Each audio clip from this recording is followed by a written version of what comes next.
2 সহস্রাধিক মানুষের তাজা প্রাণ আর অন্তত 1010 মানুষের অঙ্গহানির এক রক্তক্ষয়ী যুদ্ধ থেকে মাত্র মাস 3 দূরে দাঁড়িয়ে আজকের কথাগুলো বলছি। শহরের রাস্তায় এখনো শহীদ ওয়াসিমদের রক্তের ছোপ ছোপ দাগ লেগে আছে। স্বাভাবিক জীবনে ফিরতে পারেনি এখনো শহীদের পরিবারগুলো। ইয়ামিনের মা হয়তো কাউকে পেলেই জানতে চাইছে আমার খোকার উপর কিসের এত রাগ ছিল ওদের।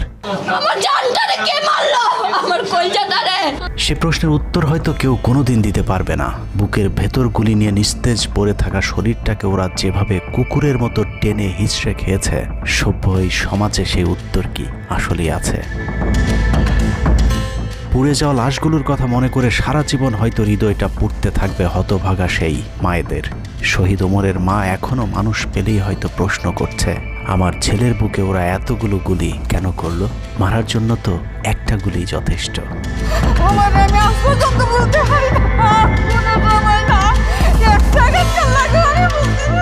তৃষ্ণা পেলে মুগ্ধের মায়ের হয়তো কানে বেজে উঠবে, পানি লাগবে, পানি।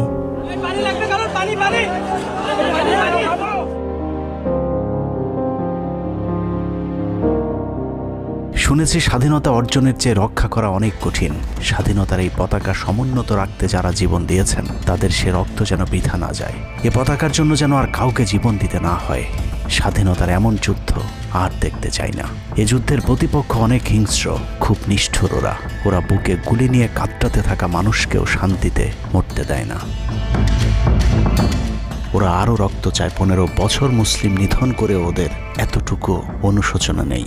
রক্তের নেশায় এখনো বুঁদ হয়ে আছে হিংস্র পশু আত্মাগুলো। এদিকে এক পক্ষ নিজেদেরকে বিজয়ী ভেবে ঘরে ফিরেছে। ঘরে ফেরার আগে যাদের বাড়ি ঘরে আগুন দিয়ে ঘর থেকে বের করেছিল, সেই শত্রুকেই আবার তুলে নিয়েছিল নিজেদের ঘরে। ছাত্রলীগ নিষিদ্ধের কথা বলছে। এই নিষিদ্ধ করবার ম্যান্ডেটটা, নিষিদ্ধ করবার অধিকারটা তাদেরকে কে দিল? তারা এদেশের মানুষ, রাজনীতি করার অধিকার সকলের আছে। আমাদের কেড়ে নেওয়া যেমন অন্যায় ছিল, আমরাও আরেকজনের কেড়ে নেওয়ার অধিকার, এটা আমরা এভাবে বলি। আওয়ামী মানবরূপী দানব ঘাড়ের উপর বিষাক্ত কার্বন ডাই অক্সাইড ফেলছে, আর আমরা সেটাকে অক্সিজেন ভেবে বুকে নিচ্ছি। বিষাক্ত সাপ থেকে নিরাপদ না হয়ে সাপ নিয়ে খেলার পরিণতি কি হতে পারে সেটা বুঝতে খুব বেশি দেরি করবার প্রয়োজন নেই। আমার এই বার্তা আপনাদের কাছে পৌঁছানোর কয়েক ঘন্টা পরেই আপনার ঘরে যে শত্রুকে জায়গা দিয়েছিলেন তাদের সেই বিষমাখা মুখের বিষ আপনার গায়ে নেয়ার জন্য প্রস্তুত থাকুন। পূর্ব দিকে তাকিয়ে দেখুন, আকাশ আবারও কালো হয়ে এসেছে। খুটখুটে অন্ধকার দেখে ঝড়ের গতি যতটুকু ভাবছেন অন্ধকারের সেই ঝড়ো বাতাস আসলে আলোর চেয়েও বেশি গতি নিয়ে ধেয়ে আসছে সবকিছু লণ্ডভণ্ড করে দিতে। প্রলয়ঙ্করী সেই ঝড়ের কবল থেকে প্রিয় মাতৃভূমিকে বাঁচাতে হলে দেশ রক্ষার পবিত্র দায়িত্ব যাদেরকে দেয়া হয়েছে, চলুন দেখে আসি তারা আসলে কতটা প্রস্তুত। জুলাইয়ের মাঝামাঝি পর্যন্ত সেনাবাহিনী ছাত্র আন্দোলন নিয়ে তেমন মাথা ঘামায়নি। ছাত্রলীগ যেদিন ঢাকা বিশ্ববিদ্যালয়ের ছাত্রীদের উপর আক্রমণ করেছিল, মূলত সেদিন থেকে সেনাবাহিনীর অভ্যন্তরীণ বিভিন্ন গ্রুপগুলোতে আলোচনা সমালোচনা শুরু হয়। 17 তারিখ সকল ডিভিশনের জিওসিরা অফিসার এবং সৈনিকদেরকে কোনো ধরনের গুজবে কান না দেওয়ার পরামর্শ দেন। জিওসিদের পক্ষ থেকে সাফ জানিয়ে দেওয়া হয়, সরকার মিসক্রিয়েন্টদের বিরুদ্ধে যথাযথ ব্যবস্থা নিচ্ছে, এটা নিয়ে সেনাবাহিনীর মাথা ঘামানোর কিছু নেই। 11 ডিভিশনের মেজর জেনারেল খালেদ আল মামুন, 55 ডিভিশনের GOC major general Mahbubur Rashid এবং কুমিল্লা ডিভিশনের জিওসি জাহাঙ্গীর আলম ছিলেন সবচেয়ে বেশি আক্রমণাত্মক। ছাত্রদের পক্ষে কোনো পোস্ট কিংবা প্রোফাইল পিকচার লাল করার বিরুদ্ধে তাদের ছিল কঠোর বার্তা। 17 জুলাইয়ের গুরুত্বপূর্ণ আরেকটি ঘটনা হলো, Hasina air chief marshal Hasan Mahmud খানকে বিমান বাহিনীর MI-17 হেলিকপ্টারকে এভি গান কনফিগারেশন লোড করতে বলেন, যা মূলত যুদ্ধকালীন চূড়ান্ত সময় ব্যবহার করা হয়। এয়ার চিফ হাসিনাকে উল্টো প্রশ্ন করেন, আমাদের সেনাবাহিনী কি এখনও ফেল করেছে? তাহলে এত দ্রুত বিমান বাহিনী কেন? বিমান বাহিনী প্রধানের মুখের উপর এমন বক্তব্যে শেখ হাসিনা প্রচণ্ড ক্ষেপে যান। এর পরপরই তিনি বিমান বাহিনী প্রধানের বিরুদ্ধে পদক্ষেপ নেওয়ার জন্য ব্রিগেডিয়ার জেনারেল ইমরান হামিদ এবং লেফটেন্যান্ট জেনারেল মুজিবকে নির্দেশ দেন। আর্মি ইন্টেলিজেন্স থেকে এই পরিকল্পনার তথ্য জেনে বিমান বাহিনী প্রধান ওই রাতেই তার নিরাপত্তার জন্য গাজীপুর থেকে এয়ার কমান্ড নিয়ে আসেন, যে ইউনিটটি এখনও বিমান বাহিনী প্রধানের নিরাপত্তার দায়িত্বে ঢাকাতেই অবস্থান করছে। যাই হোক, বিমান বাহিনী প্রধান সেদিন রাজি হলে ব্ল্যাকআউটের সময়টা আরও ভয়ঙ্কর হতে পারত। বিমান বাহিনীর সহায়তা না পেয়ে শেখ হাসিনা পরদিন র্যাব প্রধানকে ডেকে আদেশ দেন তার হেলিকপ্টার প্রস্তুত রাখার। র্যাব প্রধান হাসিনার আদেশ অনুযায়ী ছাত্রদের বিরুদ্ধে অপারেশনে হেলিকপ্টার ব্যবহার করেন। হেলিকপ্টারের গুলিতে যতগুলো হতাহতের ঘটনা ঘটেছে সবগুলোই র্যাবের হেলিকপ্টার থেকে করা হয়েছিল। র্যাবের পাশাপাশি ঢাকার বাইরে দু একটি পাদে প্রায় সবকটি ডিভিশনের জিওসিরা দেশের বিরুদ্ধে অবস্থান নিয়েছিলেন। ঢাকার বাইরে থেকে বিশেষ করে ডিভিশন সাপোর্ট ব্যাটালিয়নকে অগ্রাধিকার ভিত্তিতে ঢাকায় নিয়ে আসা হয়, কারণ তাদের সাথে এপিসি সুবিধা ছিল। এপিসি গাড়িগুলো মূলত ছাত্রদের বিরুদ্ধে চূড়ান্ত পদক্ষেপ নেওয়ার জন্যই আনা হয়েছিল। রাষ্ট্রীয় গুরুত্বপূর্ণ এলাকা কেপিআই রক্ষায় 19 তারিখে সেনা নামানোর সিদ্ধান্ত নেওয়া হয়। নিয়ম অনুযায়ী সেনাবাহিনীর কেপিআই রক্ষার দায়িত্ব পালন করার কথা থাকলেও বিভিন্ন জায়গায় দেখা গেছে সেনাবাহিনীর ছত্রছায়ায় পুলিশ এবং আওয়ামী লীগ ছাত্রলীগের সন্ত্রাসীরা ছাত্রদের উপর হামলা চালিয়েছে। কোথাও সরাসরি সেনাবাহিনীকেও গুলি চালাতে দেখা গেছে। এর মধ্যে ঢাকার 46 পদাতিক ডিভিশনের ইনফ্যান্ট্রি ব্রিগেডের ইউনিটগুলো ঢাকার প্রাণকেন্দ্রগুলোতে ছাত্রদের উপর সবচেয়ে বেশি দমন পীড়ন চালিয়েছে। অনুসন্ধানে 19 থেকে 23 জুলাই পর্যন্ত গণহত্যার সাথে জড়িত সেনাবাহিনীর কয়েকজন অফিসারের নাম উঠে এসেছে, যারা এখনও পর্যন্ত গুরুত্বপূর্ণ সব পদে বহাল আছেন, যা ডক্টর মোহাম্মদ ইউনূস সরকারের জন্য অত্যন্ত বিপজ্জনক। কতটা বিপজ্জনক সেটা বোঝার জন্য আন্দোলনের সময়টাতে ওই অফিসারদের ভূমিকা কী ছিল সেটা একটু দেখে আসি। আন্দোলনের সবচেয়ে বেশি রক্তক্ষেকো ছিলেন বিজিবির ডিজি মেজর জেনারেল আশরাফ। সূত্র জানিয়েছে ভারতীয় নাগরিকদের বিজিবির পোশাক পরিয়ে মাঠে নামিয়েছিলেন বিজিবির এই মহাপরিচালক। সেনাবাহিনী শেখ হাসিনাকে পদত্যাগের পরামর্শ দেওয়ার পরেও শুধু বিজিবিকে নিয়ে হত্যাকাণ্ড চালিয়ে শেখ হাসিনাকে ক্ষমতায় রাখার গ্যারান্টি দিয়েছিলেন মেজর জেনারেল আশরাফ। 5 তারিখ হাসিনা পালিয়ে যাবার আগ মুহূর্তে তিনি স্বরাষ্ট্রমন্ত্রীকে ফোন করে বলেছিলেন, কয়েক হাজার মানুষ মারলেই পরিস্থিতি ঠান্ডা হয়ে যাবে, অতএব কোনো অবস্থাতেই যেন প্রধানমন্ত্রী পালিয়ে না যান। স্বরাষ্ট্রমন্ত্রীকে তিনি এমনটাই পরামর্শ দিয়েছিলেন। 5 তারিখ সকাল থেকে দুপুর পর্যন্ত ঢাকা শহরে সবচেয়ে বেশি তৎপরতা ছিল বিজেপির। ওই দিন সকাল থেকেই ঢাকার প্রবেশ পথগুলোতে চেকপোস্ট বসিয়ে তল্লাশি চালিয়েছিল মেজর জেনারেল আশরাফের বিজিবি। বিজিবির একটি সূত্র জানিয়েছে বিজিবি মহাপরিচালক প্রতিদিন সিওদের কাছ থেকে হিসেব নিতেন কে কতজন ছাত্র হত্যা করেছে। বিজিবি মহাপরিচালকের নির্দেশনায় খুনের সেই প্রতিযোগিতায় সবচেয়ে ভালো পারফর্মার ছিল কর্নেল রিদওয়ান। সূত্রের মতে ছাত্র আন্দোলনে বিজিবি অন্তত 500 শিক্ষার্থীকে গুলি করে হত্যা করেছে। বিজিবি প্রধান এবং রিদওয়ানের মতো তার অনুগত অফিসারদের জেলে থাকার কথা, কিন্তু তারা এখনও গুরুত্বপূর্ণ সব দায়িত্ব পালন করে যাচ্ছে। আর মেজর জেনারেল আশরাফ এখন পর্যন্ত বিজিবি প্রধানের চেয়ারেই বসে আছেন। হত্যাকাণ্ডের বেশিরভাগই জড়িত ছিল বগুড়ার 7 ইস্ট বেঙ্গল। রহস্যজনক কারণে 7 ইস্ট বেঙ্গলকে এখনো পর্যন্ত বগুড়ায় ফেরত না পাঠিয়ে ঢাকাতেই রাখা হয়েছে। মেজর জেনারেল ফেরদৌস হাসান সেলিম, যার মা ছিলেন হাসিনার অত্যন্ত ঘনিষ্ঠ বান্ধবী। ফেরদৌস সেলিম শেখ হাসিনাকে ফুপু বলে ডাকতেন। 27তম বিএমএ লং কোর্সের এই অফিসারের পাসিং আউটে শেখ হাসিনা নিজে উপস্থিত ছিলেন, যদিও হাসিনা তখন বিরোধী দলীয় নেত্রী ছিলেন।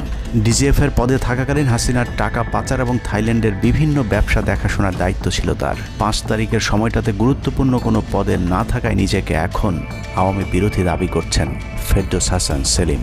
ভয়ঙ্কর বিষয় হচ্ছে ডক্টর মোহাম্মদ ইউনূসকে ভুল বুঝে ইউনূসের মিলিটারি সেক্রেটারির পদে বসে সব কুটচাল চলে যাচ্ছেন মেজর জেনারেল ফেরদৌস হাসান।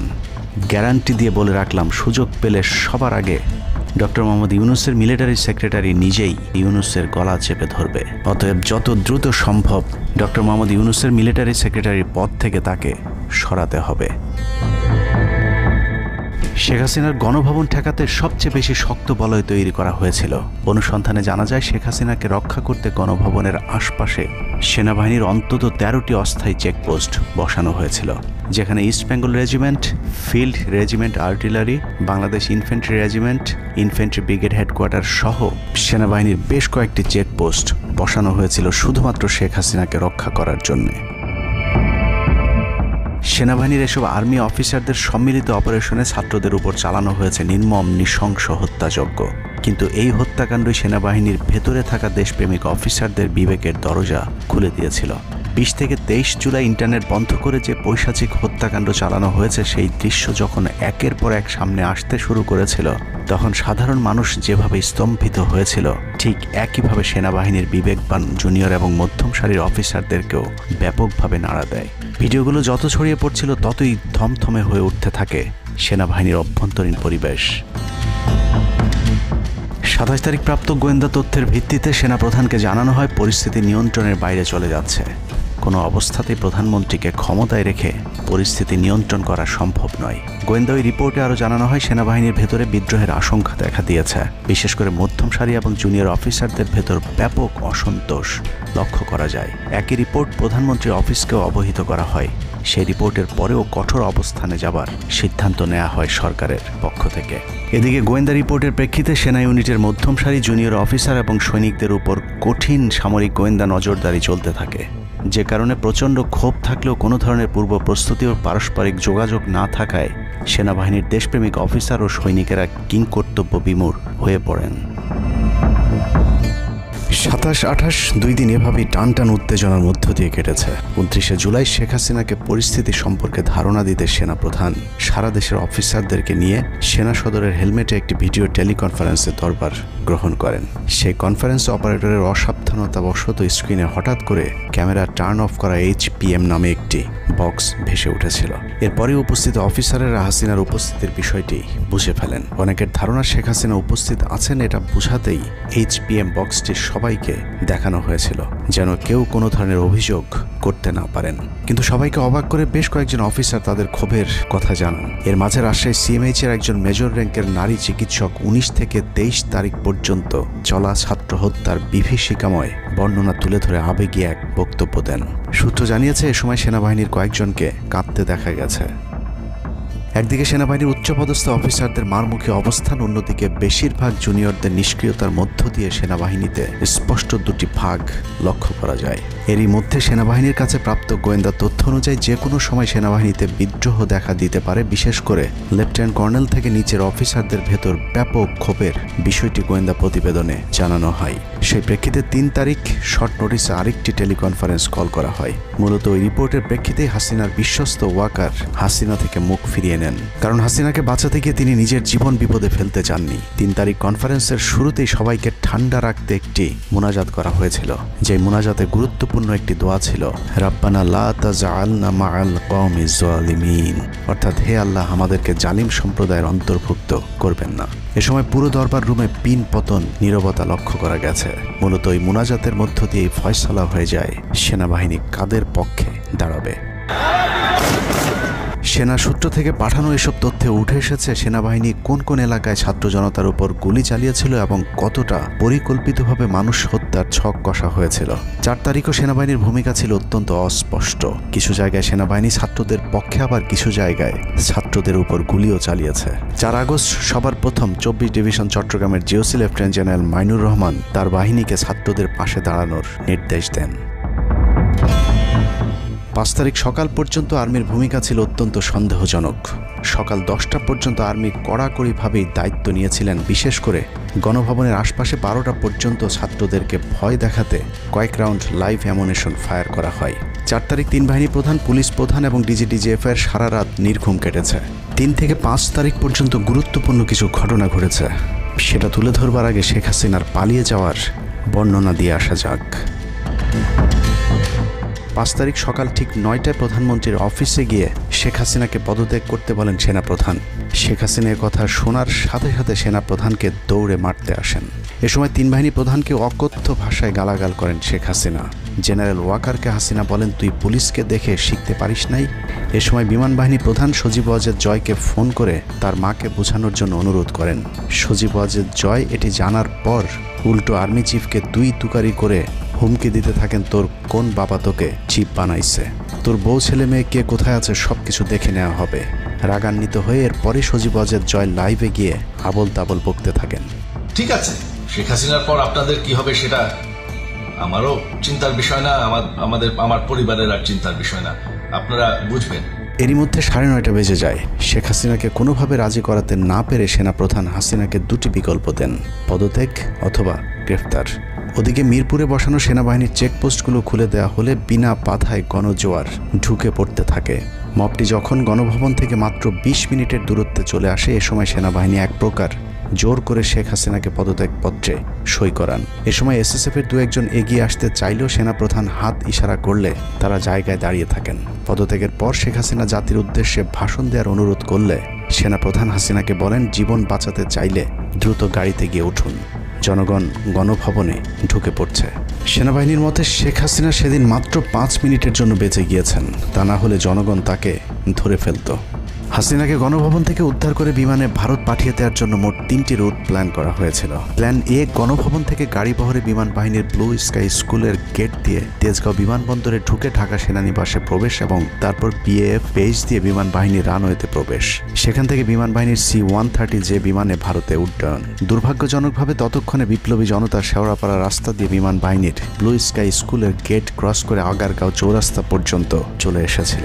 ওদিক দিয়ে ক্যান্টনমেন্টের জাহাঙ্গীর গেটও ছাত্র জনতার দখলে, তাই গণভবন থেকে গাড়িতে করে ঢাকা সেনানিবাসে ঢোকার সব পথ বন্ধ হয়ে গিয়েছিল, যে কারণে প্ল্যান বি অবলম্বন করতে হয়েছিল হাসিনাকে উদ্ধারকারীদের। প্ল্যান বি অনুযায়ী গণভবন থেকে বিমান ঘাঁটিতে যাওয়ার তখন একটাই পথ বাকি ছিল, তা হলো হেলিকপ্টারে যাওয়া। বিমান বাহিনীর MI-17 হেলিকপ্টার চন্দ্রিমা উদ্যানের পাশে বাণিজ্য মেলার মাঠে এসে অবতরণ করে। খুনি হাসিনা চন্দ্রিমা উদ্যানের পাশের রাস্তা দিয়ে বাণিজ্য মেলা মাঠে প্রবেশ করে এবং সেখান থেকেই হেলিকপ্টারে করে বিমান বাহিনী ঘাঁটিতে নিয়ে যাওয়া হয় তাকে। সেখানে গিয়ে তারেক সিদ্দিকী এবং সালমান এফ রহমানের জন্য কিছুক্ষণ অপেক্ষা করে শেখ হাসিনা। তবে শেষ পর্যন্ত সালমান এফ রহমানের পৌঁছাতে দেরি হয় শেখ হাসিনাকে নিয়ে কোনো গন্তব্য ছাড়াই 10টা 45 মিনিটে উড়াল দেয় বিমান বাহিনীর C-130 জুলিয়েট বিমানটি। সাধারণত বিমানের রুট ব্যবহারে কোড ব্যবহার করতে হলেও সেটা করেনি। রাডার ফাঁকি দিতে জীবনের ঝুঁকি নিয়ে এই পদ্ধতি অবলম্বন করা হয়েছিল। ফুল ফুয়েল লোড করা হয়, ভারতে যদি জায়গা না হয় তাহলে যেন মধ্যপ্রাচ্যের কোনো দেশ পর্যন্ত চলে যাওয়া যায়। মোট 9 জন পাইলটকে নিয়ে বিমানে ওঠানোর পর কোনো ধরনের নির্দেশনা বা ম্যাপ প্ল্যানিং ছাড়াই পাইলটদেরকে বলা হয় টেক অফ করতে।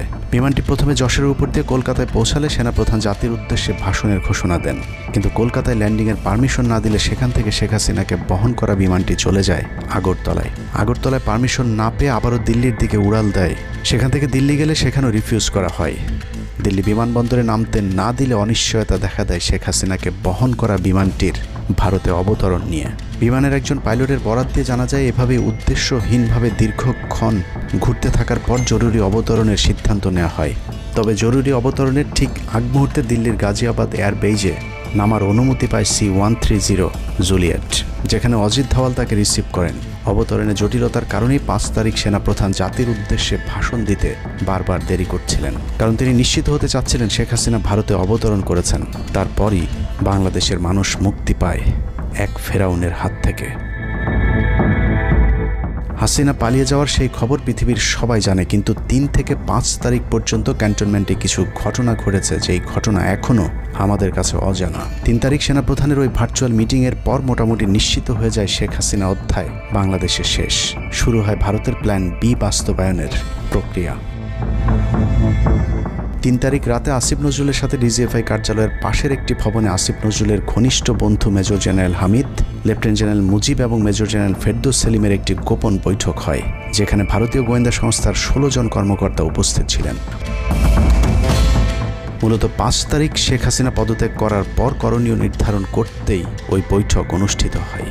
দীর্ঘ বৈঠক শেষে মোট 3টি বিকল্প নির্ধারণ করা হয়। প্রথমটি জরুরি অবস্থা জারি করে সেনাবাহিনীর হাতে ক্ষমতা দেয়া, দ্বিতীয়টি আসিফ নজরুলকে প্রধান উপদেষ্টা করে একটি অন্তর্বর্তীকালীন সরকার গঠন। অন্তর্বর্তীকালীন সরকারের ভেতরে যেন ভারতীয় বলয়ের লোকজন বেশি সংখ্যায় রাখা যায় সেটা নিশ্চিত করার ব্যাপারেও আলোচনা হয় বৈঠকে, এবং সেটা নিশ্চিত করতে আসিফ নজরুলের পেছনে সেনাবাহিনীর ওই অংশটির সর্বোচ্চ সাপোর্ট থাকারও নিশ্চয়তা দেওয়া হয়। মূলত আসিফ নজরুলকে সামনে রেখে সেনাবাহিনীর মাধ্যমেই দেশ চালানোর পরিকল্পনা করা হয়েছিল 3 তারিখের ওই গোপন বৈঠকে। 4 তারিখ 3 বাহিনী প্রধানের মধ্যে দফায় দফায় বৈঠক চলেছে। সেই বৈঠক থেকে সিদ্ধান্ত হয় 5 তারিখ সকাল 9টার মধ্যে শেখ হাসিনাকে চূড়ান্তভাবে পদত্যাগের বিষয়টি জানিয়ে দেওয়া হবে। এর পরপরই আসিফ নজরুলকে আবারও ক্যান্টনমেন্টে ডেকে আনা হয় এবং শেখ হাসিনার পদত্যাগের পর আওয়ামী নেতা কর্মীদেরকে যতটা সম্ভব নিরাপত্তা দেয়া, বেসরকারি বিভিন্ন প্রতিষ্ঠানগুলোতে যতটা সম্ভব আগের কর্মকর্তাদেরকে রেখে দেয়া এবং বিটিআর হত্যাকাণ্ড নিয়ে কোনো ধরনের পদক্ষেপ না নেওয়ার সহ বেশ কিছু করণীয় ঠিক করে দেওয়া হয়। দীর্ঘ সেই আলোচনার কারণে 4 তারিখ সারা রাত ক্যান্টনমেন্টে অবস্থান করেছেন আসিফ নজরুল। তাৎক্ষণিক আসিফ নজরুলের কাঁধে দুটি দায়িত্ব দেওয়া হয়: আর্মির প্রতি সকলের আস্থা তৈরি করা এবং হাসিনার পদত্যাগের পরপর ছাত্রদেরকে সেনাবাহিনীর নিয়ন্ত্রণে নিয়ে আসা। কথা মতো আসিফ নজরুল 4 তারিখ রাত এবং 5 তারিখ খুব সকালে ক্যান্টনমেন্টে বসে ফেসবুকে তিনি দুটি পোস্ট করেন। পোস্টের প্রথমটি 4 তারিখ রাতে সেনাবাহিনীকে প্যাট্রিয়ট সম্বোধন করে করা হয়, যেন সেনাবাহিনীর প্রতি ছাত্র জনতার আস্থা বেড়ে যায়, এবং পরেরটি সংখ্যালঘুদের বাড়িঘরে হামলা না চালানোর অনুরোধ করে পোস্ট করা হয়। দুপুর 12টার আগে আসিফ নজরুলের করা হিন্দুদেরকে নিয়ে ওই পোস্টে প্রমাণ করে আসিফ নজরুল আগে থেকেই জানতেন কিছুক্ষণ পর আসলে কি ঘটতে যাচ্ছে। আমরা এখন আর্মি চিফের সাথে একটা আলোচনায় আছি। আমি যতটুকু ওনার সাথে কথা বলেছি আমার কাছে মনে হয়েছে, আশা করছি আপনাদের জন্য অনেক বড় সুসংবাদ আসছে। বিজয়ের খবর আগেই জেনে যাওয়াটা সমস্যা না, কিন্তু সমস্যা হলো আসিফ নজরুল সবাইকে আন্দোলনের কেন্দ্রবিন্দু ঢাকা বিশ্ববিদ্যালয়ে যেতে না বলে ক্যান্টনমেন্টের সুখবরের অপেক্ষায় থাকতে বলেন। মূলত আসিফ নজরুলের ওই ফাঁদে পা দিয়ে ছাত্র জনতার জুলাই আগস্ট বিপ্লবের বিজয় হাতছাড়া হয়ে গিয়েছিল। ছাত্রনেতাদের সরলতাকে কাজে লাগিয়ে আসিফ নজরুল নাহিদ আসিফদেরকে সেনাপ্রধানের কাছে আসতে বলেন। নাহিদ, আসিফ, মাহফুজরা সেনাপ্রধানের কাছে যাবার আগে আসিফ নজরুলের প্রধান উপদেষ্টা হবার বিষয়টি চূড়ান্ত হয়ে যায়। সমন্বয়কেরা পৌঁছানোর পর সেনাপ্রধান তাদেরকে জানায় আসিফ নজরুল হচ্ছেন প্রধান উপদেষ্টা। কিন্তু ছাত্ররা ডক্টর মোহাম্মদ ইউনুসকে প্রধান উপদেষ্টা বানানোর দাবি করলে আসিফ নজরুল তাদেরকে জানায় ডক্টর ইউনুস প্রধান উপদেষ্টা হতে রাজি নয়। কিন্তু ছাত্রনেতাদের সাথে ইউনুসের আগে থেকে যোগাযোগ ছিল, যে কারণেই সেনাপ্রধানকে ছাত্ররা জানায় আমরা ডক্টর ইউনুসের সাথে একান্তে কথা বলতে চাই। ছাত্ররা ডক্টর ইউনুসকে ফোন করলে তিনি জানান প্রধান উপদেষ্টা হতে চান না সেনাবাহিনী কিংবা আসিফ নজরুলের কাছে তার এরকম কোনো বার্তা তিনি দেননি। এরপর ছাত্র নেতাদের দাবির মুখে ইউনুসকে প্রধান উপদেষ্টা বানাতে বাধ্য হয় সেনাবাহিনী। ডক্টর মোহাম্মদ ইউনুসকে প্রধান উপদেষ্টা করা হলেও ক্ষমতার কেন্দ্রে থেকে যায় ভারত নিয়ন্ত্রিত ক্যান্টনমেন্টের মদতপুষ্ট আসিফ নজরুল, যাকে তারা সুনিপুণভাবে গেল এক যুগে তিলে তিলে তৈরি করেছেন। আসিফ নজরুল তার মন্ত্রণালয়ের বাইরেও সবখানে নিয়োগ থেকে বদলি বরখাস্তের একক ক্ষমতা ভোগ করতে থাকে। একদিকে সেনাবাহিনীর ছত্রছায়া আসিফ নজরুলের হাত ধরে ভারতীয় এজেন্টদেরকে গুরুত্বপূর্ণ সব পদে বসানো হচ্ছিল, অন্যদিকে চলছিল পুরো দেশ দখলের ভয়ঙ্কর ষড়যন্ত্র। কিন্তু ছাত্রদের চাপের মুখে আসিফ নজরুলের পরিবর্তে ডক্টর মোহাম্মদ ইউনুসের প্রধান উপদেষ্টা হবার বিষয়টি কোনোভাবেই মেনে নিতে পারেনি সেনাবাহিনীর ভারতপন্থী অংশটি, যে কারণে 5 তারিখ রাতেই একটি ব্যর্থ সেনাকুয়ের ষড়যন্ত্র করা হয়েছিল। 5 তারিখের পরপর ইউনুসের একের পর এক ভারতীয় আগ্রাসন বিরোধী বক্তব্যে আতঙ্কিত হয়ে ওঠে ভারতীয় বলয়, যে কারণে 8 তারিখ শপথ নেয়ার আগেই ডক্টর মোহাম্মদ ইউনুসকে হত্যা করে সেনাকুয়ের আরেকটি চেষ্টা চালায় সেনাবাহিনীর ওই অংশটি। 8 তারিখ ডক্টর ইউনুসের নেতৃত্বে নতুন সরকার শপথের ঠিক আগ মুহূর্তে একটি সেনাকুয়ের চেষ্টা করা হয়। কুয়ের নেতৃত্ব দেন লেফটেন্যান্ট জেনারেল মুজিব এবং মেজর জেনারেল হামিদুল হক।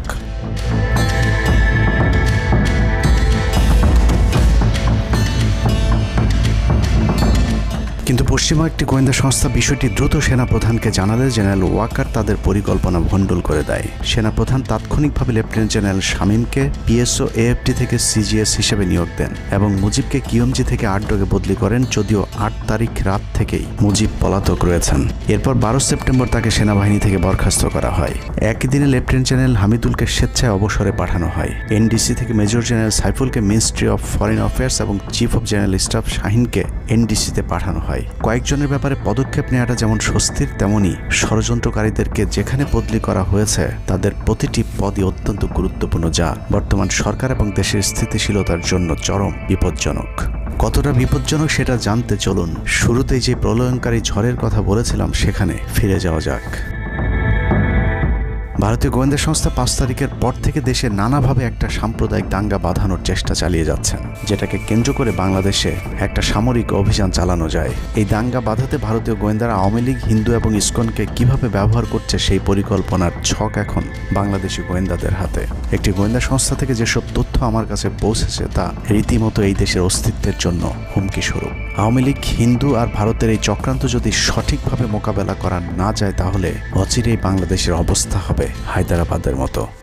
জননেত্রী শেখ হাসিনাকে দেশ থেকে সরে যেতে বাধ্য করেছেন। বাংলাদেশকে নিয়ে ভয়ঙ্কর এই চক্রান্তে জড়িত আওয়ামী লীগ, সনাতনী এবং ইসকনের অন্তত 40টি হোয়াটসঅ্যাপ গ্রুপ এবং জুম মিটিংয়ের ভিডিও হাতে পেয়েছে গোয়েন্দারা। গোয়েন্দাদের কাছে প্রাপ্ত এসব তথ্যে যা উঠে এসেছে তা আটকে ওঠার মতো।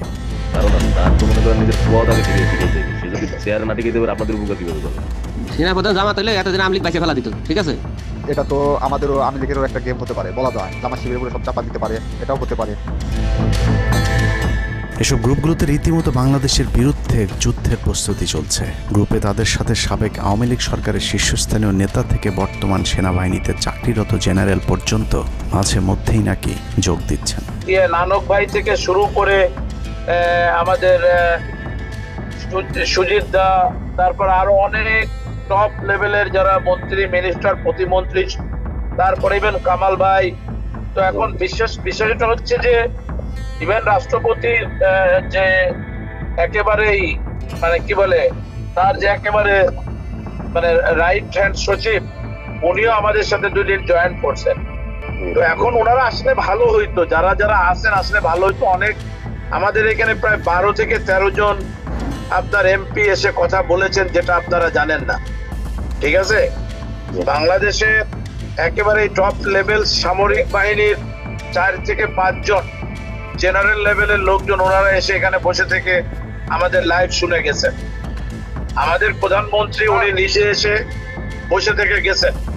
গ্রুপের সবচেয়ে ভয়ঙ্কর তথ্য পাওয়া গেছে ভুয়া মুক্তিযোদ্ধা জেডাই খান পান্নার মেসেজ থেকে। আওয়ামী এই আইনজীবী শহীদ সাইফুল ইসলাম আলিফের হত্যাকাণ্ড নিয়ে চাঞ্চল্যকর তথ্য দিয়েছে জেডাই খান পান্না। একটি চ্যাটিংয়ে তিনি লিখেছেন, দাড়িওয়ালা উকিল বেশি হয়ে গিয়েছে, আরও 2-1টারে খেয়ে দাও, আদালতে আমরা আছি, এখন অল্প কদিন জেলে থাকলেও 30 তারিখের পরে পুরস্কার পাবা। আরেকটি মেসেজে তিনি লিখেছেন, সুযোগ হাতছাড়া হয়েছে তোমাদের কারণে, কালকে সব হয়ে যেত। পরিকল্পনা ছিল কুপিয়ে মারার পর হিন্দুদের বাড়িতে হামলা হলে ভারত থেকে ট্রুপ চলে আসবে। ওরা যেহেতু হামলা করেনি, তোমাদেরই উচিত ছিল নিজেরা নিজেদের বাড়িঘরে আগুন দেওয়া। পেছনের ঘটনা বাদ দিয়ে 30 তারিখের পরিকল্পনায় মনোযোগী হও সবাই। শহীদ আলিফ হত্যাকাণ্ড নিয়ে আরেকজন লিখেছেন, কালকে আদালতে একটা লাশ পড়বে, হিন্দু ভাইদের পাশে আমাদের সবাইকে থাকতে হবে, ব্রিগেড মেজরের কমান্ড মেনে চলতে হবে। 30 তারিখের কর্মসূচি নিয়ে গ্রুপটিতে সশস্ত্র যুদ্ধের মাধ্যমে দেশ দখলের ভয়ঙ্কর সব আলোচনা করার ভিডিও হাতে এসেছে আমাদের। তারা বাংলাদেশের অস্ত্রগুলি আছে, এই অস্ত্রগুলি কোথায় আছে আমার কাছে অলরেডি খবর এসেছে। আমি নিউজ দিচ্ছি প্রতিনিধির মাধ্যমে, তারা বলেছে 5000-এর বেশি তারা অস্ত্র আনছে, M60 রাইফেল, সাইবার রাইফেল আছে, 47 রাইফেল আছে, তাদের কাছে অত্যাধুনিক হটগান আছে। আলোচকদের একজন বলছিলেন, সাবেক এবং বর্তমান পুলিশের সমন্বয়ে 1700 অস্ত্রধারী গ্যারিলা প্রস্তুত করা হয়েছে 30 নভেম্বরের জন্য। আমরা ইতিমধ্যে কথা বলেছি, পুলিশ পার্টির কথা বলছি, পুলিশের অনেক উদ্যোগতা অতিরিক্ত আইন থেকে শুরু করে পুলিশ পার্টিরা এসে এসেছেন, ওনারা আমার সাথে কথা বলে আমাদের যোগাযোগ রক্ষা করছে। ঢাকা শহরকে কিভাবে ব্লক করা হবে সেই পরিকল্পনাও করা হচ্ছে এসব জুম মিটিংগুলোতে। আমাদের কাজে হলো আব্দুল্লাহপুর, আব্দুল্লাহপুর, আশুলিয়া, টঙ্গী আছে, আমরা উত্তরা ওইটা একটা ব্লক দিবেন, তাহলে আমরা খুব সহজে আমাদের কাজ সফলতা পাবো। সশস্ত্র যুদ্ধের জন্য পুরো দেশকে মোট 10টি বিভাগে বিভক্ত করা হয়েছে, যেখানে একজন করে ব্রিগেড মেজর নিয়োগ দেওয়া হয়েছে, যাদের সবাই দেশেই অবস্থান করছেন। এর মধ্যে গ্রুপে প্রাপ্ত জেডাই খান পান্নার নম্বরটিতে মেসেজ পাঠানো হলে মুহূর্তেই সাড়া দেন তিনি। কল করতেই গড় গড় করে সবকিছু স্বীকার করেন। জেডাই খান পান্না, জি আমি তাই। 30 তারিখ 50 থেকে 80% পুলিশ, আনসার, এমনকি সচিবালয়ের আমলারাও তাদের পক্ষে মাঠে নামবে বলে স্বীকার করেন গেরিলা আক্রমণের পরিকল্পনাকারী জেডাই খান পান্না। আপনারা কি কোনো গেরিলা ইনভেশন হামলা করা যাবে? ঢাকার স্টুডেন্টরা যদি এখনো সাপোর্টার্স অর্গানাইজ হইতে নামে, এই অ্যাডমিনিস্ট্রেশনের 50% না 80% লোক নামে আসবে, পার্টিকুলারলি পুলিশ, আনসার এবং সেক্রেটারিয়েট থেকে। পালিয়ে যাওয়ার আগে এই ভিডিও প্রচারের সাথে সাথে রাষ্ট্রদ্রোহিতার অভিযোগে তাকে গ্রেফতার করতে হবে, তাহলে চক্রান্তকারীদের আরও পরিকল্পনার তথ্য পাওয়া যেতে পারে। ভবিষ্যতে এ ধরনের ষড়যন্ত্র বন্ধ করতে গ্রুপে থাকা সকলের মোবাইল নম্বর এবং চেহারা দেখে শনাক্তের পর দ্রুত গ্রেফতার করতে হবে। সূত্র জানিয়েছে, ডিজিএফআই প্রধানের প্রত্যক্ষ তত্ত্বাবধানে চলছে এসব দেশবিরোধী তৎপরতা। আর্মিকে ম্যাজিস্ট্রেসি পাওয়ার দেয়া হলেও তাদেরকে ক্ষমতা প্রয়োগ করতে দেওয়া হচ্ছে না, যে কারণে আওয়ামী লীগ নেতারা বেশিরভাগ এখনও দেশে থাকলেও তাদেরকে ধরা হচ্ছে না। অতএব সেনাবাহিনীর উচ্চপদস্থ হাসিনাপন্থী অফিসারদেরকে দ্রুত সেনাবাহিনী থেকে সরাতে হবে। 5 তারিখ সেনাপ্রধান যে ভূমিকা রেখেছেন তার জন্য তিনি অবশ্যই প্রশংসার দাবিদার, কিন্তু সেনাপ্রধানকে প্রমাণ করতে হবে তিনি আসলেই নায়ক নাকি খলনায়ক? 5 তারিখের পরেও সেনাবাহিনীর গুরুত্বপূর্ণ পদগুলোতে রদবদল না করা এবং গুম খুনের সাথে জড়িত অফিসারদের বিরুদ্ধে কোনো ব্যবস্থা না নেওয়া সহ বিডিআর হত্যাকাণ্ডের বিষয়ে দৃশ্যমান কোনো পদক্ষেপ না নেওয়া খুবই সন্দেহজনক। সূত্র জানিয়েছে সেনাপ্রধানের স্ত্রীর সাথে প্রতিনিয়ত শেখ হাসিনার যোগাযোগ রয়েছে। অতএব সেনাপ্রধানকে দ্রুত তার অবস্থান পরিষ্কার করে সেনাবাহিনীর গুরুত্বপূর্ণ পদগুলোতে নতুন করে নিয়োগ দিতে হবে। সেনাবাহিনীর জুনিয়র এবং মধ্যম সারির অফিসার এবং সৈনিকদের সবসময় দেশের স্বার্থে যুদ্ধের জন্য প্রস্তুত থাকতে হবে। মনে রাখতে হবে সেনাবাহিনী আমাদের আস্থার প্রতীক। সিনিয়র অফিসারদের দেশবিরোধী আদেশ এলে সৈনিকদেরকে নিয়ে তাদেরকে প্রতিহত করতে হবে। মনে রাখতে হবে সংখ্যায় আপনাদের মতো দেশপ্রেমিকদের সংখ্যাই এখনও সেনাবাহিনীতে বেশি। দেশের যে কোনো প্রয়োজনে সেনাবাহিনী যদি জনগণকে ডাক দেয় তাহলে এ দেশের প্রতিটি মানুষ জীবন দেওয়ার জন্য প্রস্তুত রয়েছে। ডক্টর মোহাম্মদ ইউনূসের পাশে থাকা ভারতীয় গুপ্তচর আসিফ নজরুল, মিলিটারি সেক্রেটারি ফেরদৌস হাসান সেলিম এবং প্রেস সেক্রেটারি শফিকুল আলমকে দ্রুত সরাতে হবে। প্রধান উপদেষ্টার সাথে ছাত্র নেতাদের সাক্ষাতের পথ সহজ করতে হবে। আসিফ নজরুলরা অসৎ উদ্দেশ্যে মাহফুজ আলমকে তার পাশ থেকে সরিয়েছে। অতএব যত দ্রুত সম্ভব মাহফুজ আলমকে আবারও বিশেষ সহকারীর পদে ফিরিয়ে আনতে হবে। গুরুত্বপূর্ণ যে কোনো সিদ্ধান্তের ক্ষেত্রে নাহিদ এবং আসিফদের মতামত প্রধান উপদেষ্টাকে গুরুত্বের সাথে নিতে হবে। জেডাই খান পান্নাদের ষড়যন্ত্র এবার সফল না হলেও এই ষড়যন্ত্র চলতেই থাকবে। বাংলাদেশের প্রতিটি মানুষকে চোখ কান খোলা রাখতে হবে, মনে রাখতে হবে শত্রু আপনাদের ঘরের কোণেই। ভারত যদি বাংলাদেশে আক্রমণ করে তাহলে সবার আগে আওয়ামী লীগ আর শ্রীকৃষ্ণের ভক্তরাই আপনার গলায় ছুরি ধরবে। অতএব শত্রুরা যেন আবারও বাংলাদেশের স্বাধীনতাকে ভারতের কাছে বিক্রি করতে না পারে সেদিকে সবাইকে লক্ষ্য রাখতে হবে। আল্লাহ হাফেজ।